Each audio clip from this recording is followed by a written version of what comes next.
আমাদের বিবি ডাক দিয়া বলে, স্বামী আমার, আপনাদের সালাবা তো এখন আর সালাবা নাই।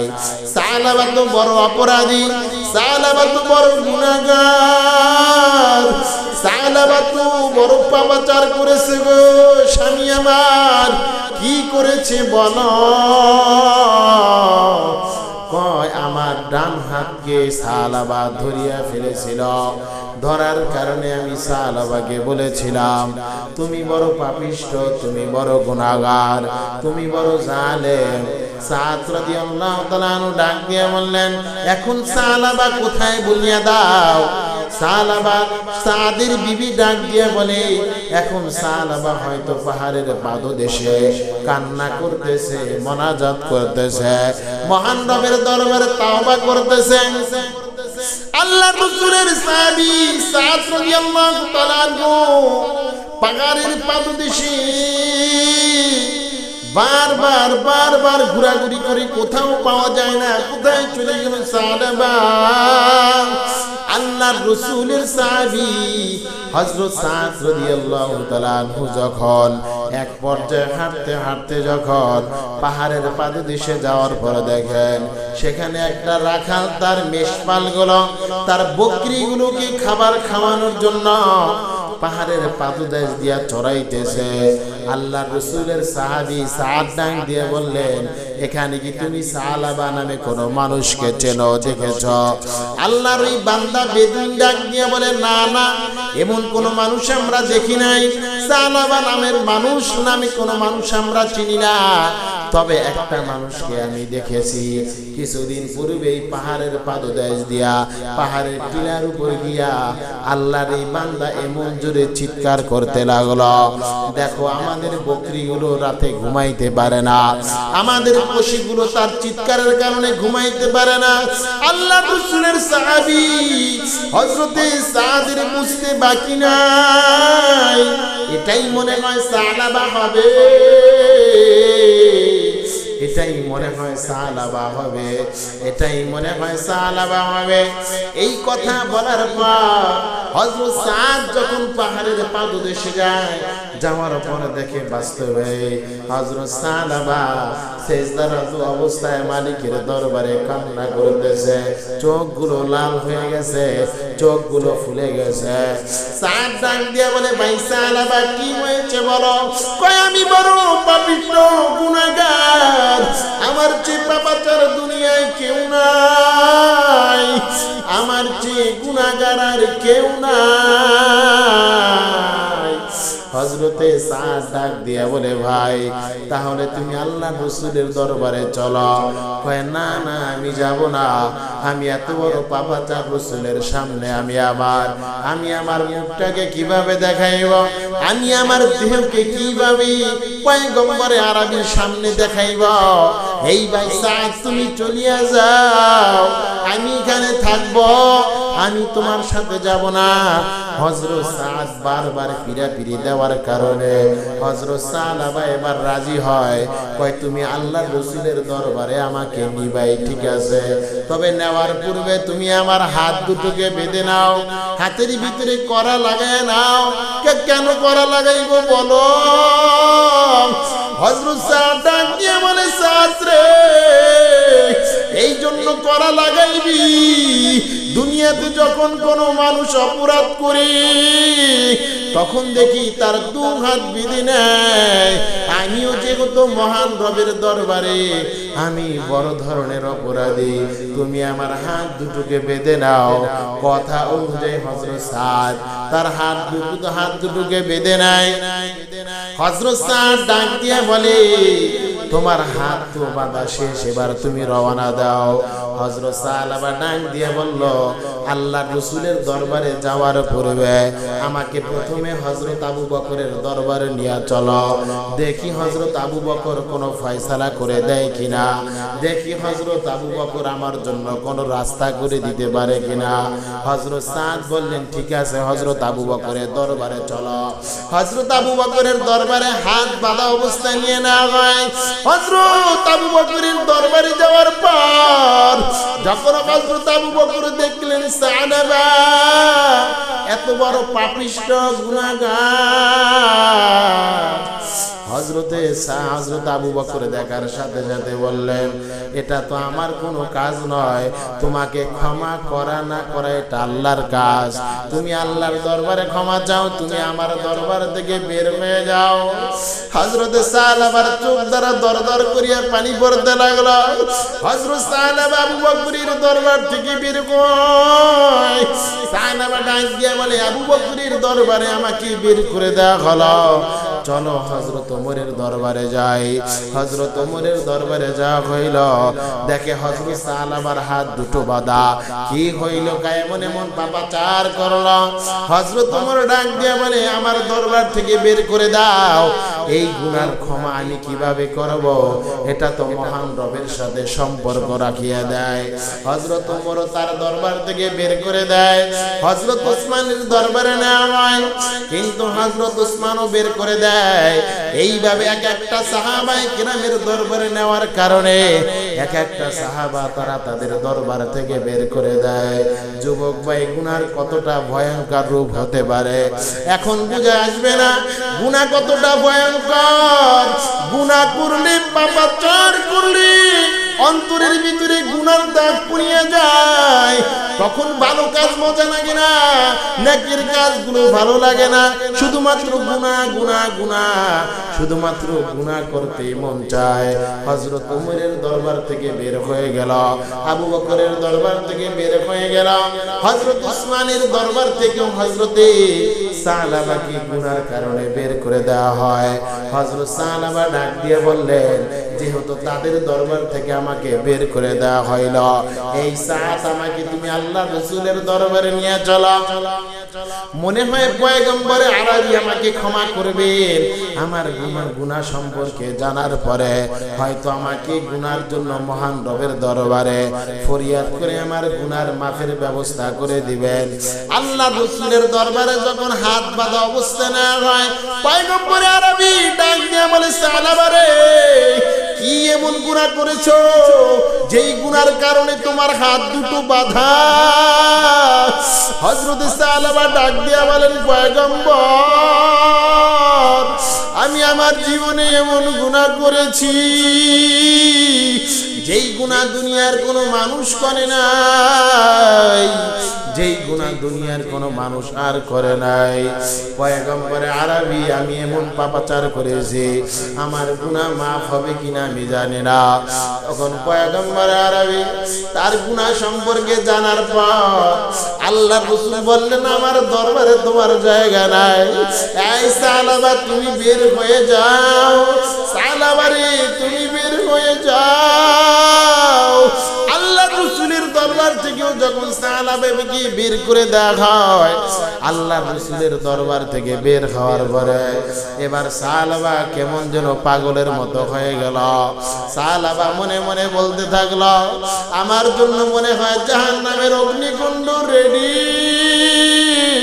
ওই জাহান্নামের আগুন আমি কিভাবে সহ্য করব?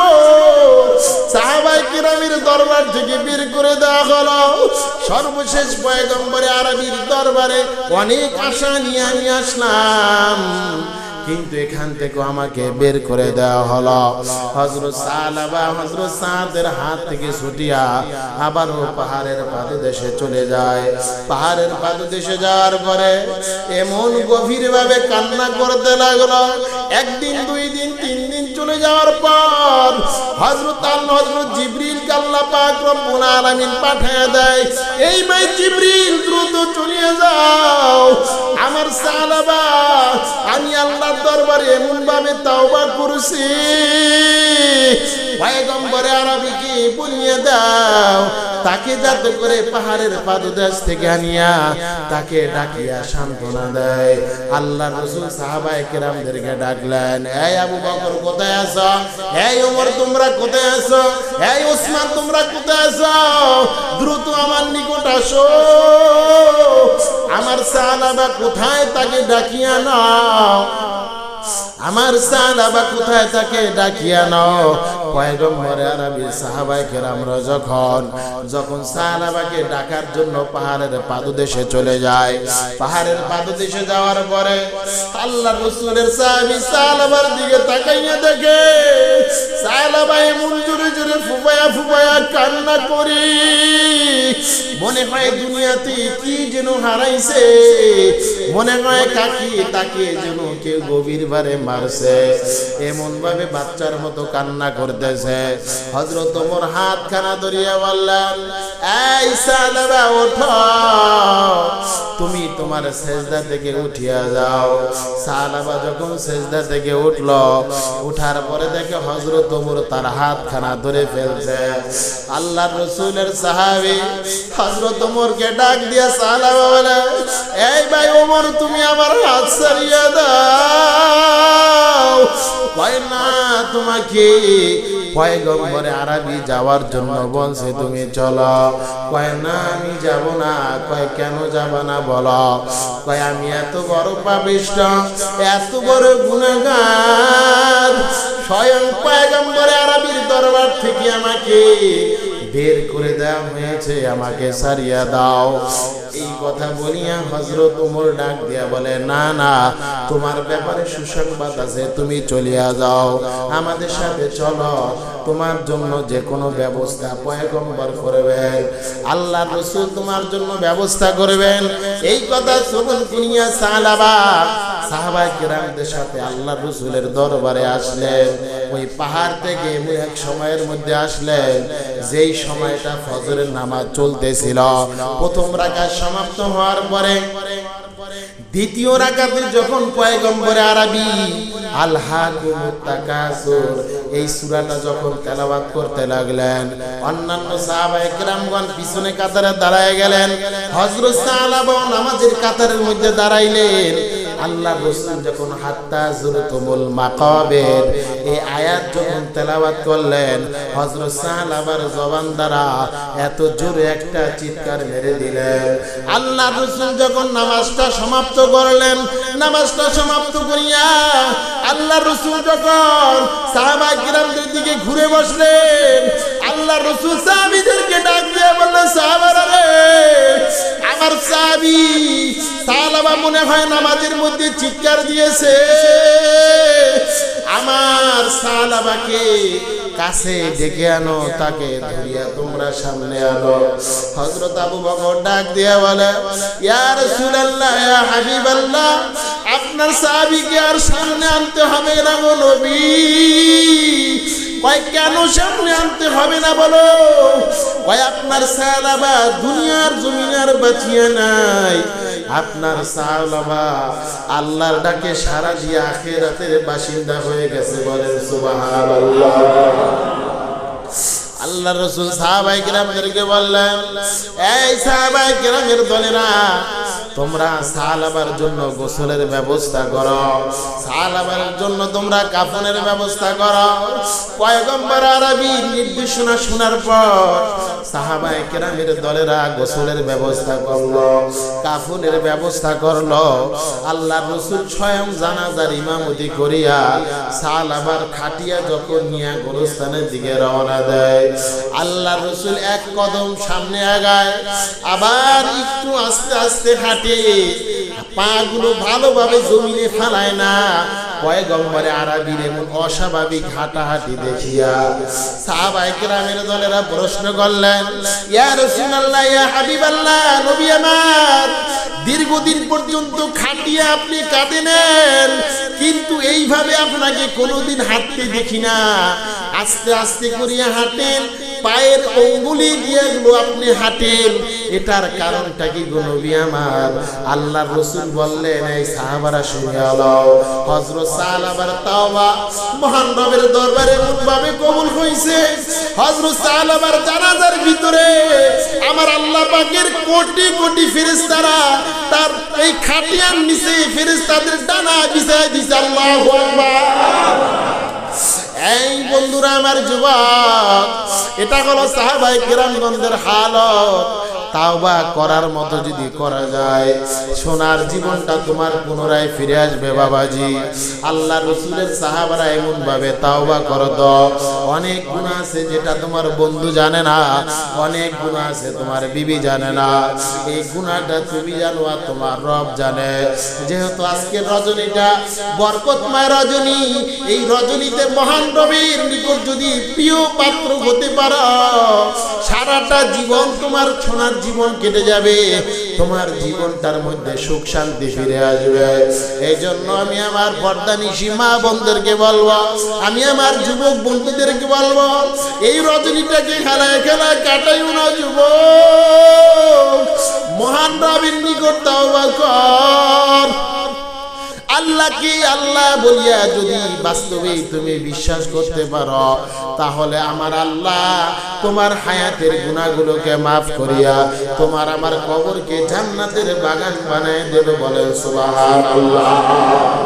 তাওবা করার মতো করতে হবে। এক নম্বর শর্ত হইল, যখন তাওবা করব তখন নিজের পূর্বের যে গুনাহ আছে এই গুনাহ ভবিষ্যতে আমি করব না, এমন প্রতিজ্ঞাবদ্ধ হতে হবে। অনেক সময় আমরা গুনাহ করি, তাওবাও করি, কিন্তু গুনাহর এই তাওবার প্রতি আমরা অটল থাকি না।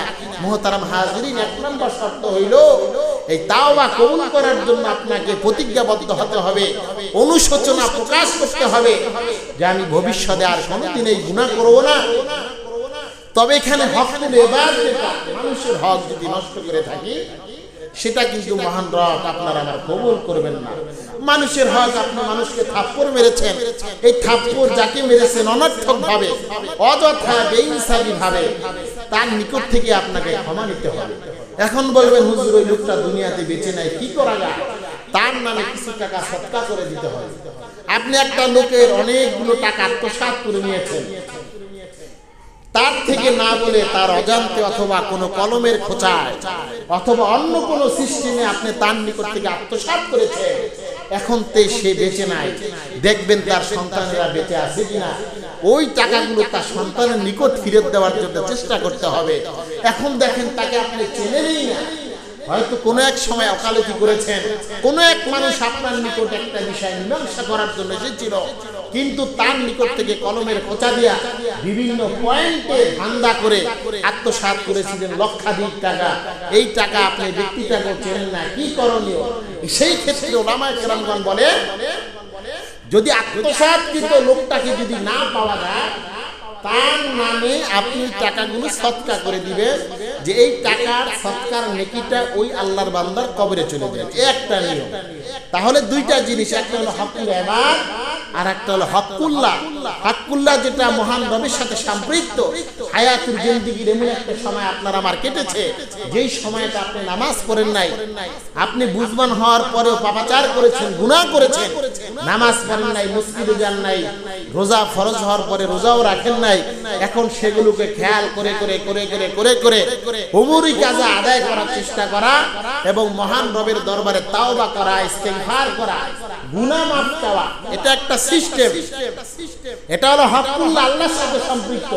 মহান রব চাইলে ক্ষমাও করতে পারেন, কিন্তু যেটা হকুল ইবাদ বান্দার সাথে সম্পৃক্ত, আপনি আপনার বোনকে ঠকাইলেন, আপনি সন্তানকে ঠকাইলেন, 5 সন্তানের মধ্যে 2 জনকে ঠকাই দিলেন, অথবা পাড়া প্রতিবেশীকে আপনি ঠকাইলেন, এইভাবে যদি কোনো ঠক জিতের কারবার হয়ে থাকে, ওই পাড়া প্রতিবেশী থেকেই আপনাকে ক্ষমা নিতে হবে। ওই ব্যক্তিটা যদি আপনাকে ক্ষমা না করে, তাহলে এই ক্ষমা মহান রবের পক্ষ থেকেও পাওয়া যাবে না। এই জন্য ভাই দোস্ত বুজুর্গ, এই বিষয়গুলো বারবার বলা হয়। এই জন্যই হযরত আজরাইল আসবে, আপনার জানকে কব্জ করে নিয়ে যাবে। বারবার বলবেন, আপনি আর কোনো কাজ হবে না, আপনাকে তাওবার কোনো সুযোগ দেওয়া হবে না, মাপ চাওয়ার কোনো সুযোগ দেওয়া হবে না। এজন্য একটা হলো হাত দ্বারা মানুষকে আঘাত করা, মানুষকে পা দ্বারা আঘাত করা, অস্ত্র দ্বারা আঘাত করা, লাঠি দ্বারা অনর্থক আঘাত করা। আরেকটা আঘাত হলো মানুষকে কথার মাধ্যমে আঘাত দেওয়া, অনর্থক। একটা অসহায় দরিদ্র যেই মানুষটা আপনার নিকট দায়বদ্ধতা শিখা, এমন একটা মানুষকে যদি আপনি অসহায় মানুষকে কোনো কটু কথা, তিক্ত কথার আঘাত করেন, এটাও কিন্তু এক ধরনের বেইনসাফি, এক ধরনের হক আপনি নষ্ট করে দিলেন। এই ধরনের কটু কথা, তিক্ত কথা দিলটাকে ক্ষিণ্ণ করে দেয়, দিলটাকে ভেঙে চুরমার করে দেয়। এমন কোন কথা অনেক সময় মানুষকে বলার পরেও আপনার দিকে হয়তো হাসি মুখ দ্বারা কথা বলে আপনার দিকে তাকিয়ে সে অন্যদিকে সাইডকিতে চলে যাবে, কিন্তু মেরে মোহতারাম ভাইও, যদি ওই ব্যক্তিটার দিলের ভিতরে আঘাত লেগেই যায়, কষ্ট পেয়েই যায়, তাহলে এই কষ্টের প্রভাবটা কিন্তু মারাত্মক পর্যায়ে পড়ে যায়। যেই কষ্টের প্রভাব অনেক সময় দুনিয়াতেই পাওয়া যায়। এই জন্য আমরা এই বিষয়গুলো খেয়াল রাখবো। যদি কারো সাথে এমন হয়ে থাকে, আমরা একসাথে বসে চা খাবো, একটু হাসি করব, খুশি করব, আমরা একসাথে বসে মহানাকা করব, পরবর্তীতে তার নিকট থেকে আমরা সেই অপরাধের বিষয়টাকে আমরা সিস্টেমে আমরা তার নিকট ক্ষমা চেয়ে নেব। এমন নয় যে তার পা ধরতে হবে, তার সাথে কান্নাকাটি করতে হবে। অনেক সিস্টেম কোয়ালিটি আছে যেগুলো অবলম্বন করলে আপনাদের আমাদের মনোমালিন্য, আপনাদের আমাদের সমস্যা, সেই বিষয়গুলো সংকট দূর হয়ে যাবে। আল্লাহ পাক রব্বুল আলামিন আমাদের প্রত্যেককে শবে বরাতের বরকত, শবে বরাতের মাগফিরাত, শবে বরাতের রহমত আল্লাহ পাক আমাদের প্রত্যেককে নসিব করুক। সকলে বলুন আমিন। এমন কোনো কাজ করবেন না যেই কাজের কারণে মানুষের ইবাদতের বিঘ্নতা ঘটে। আমরা আজকে রাত্রে ইবাদত করব ঠিক, বাহিরে দোল পারাপারি, বিশেষ করে বাচ্চাদেরকে নিয়ন্ত্রণে রাখা, বাচ্চাদেরকে হাতের লাগানে না ছেড়ে দেওয়া। দুর্ঘটনা ঘটতে পারে, সিঁড়ি দ্বারা দৌড় পারতে গিয়ে হতে পারে তার হাত পা ভেঙে যেতে পারে। এজন্য বাচ্চাদের দিকে আমরা খেয়াল রাখবো। আল্লাহ পাক রব্বুল আলামিন আমাদের প্রত্যেককে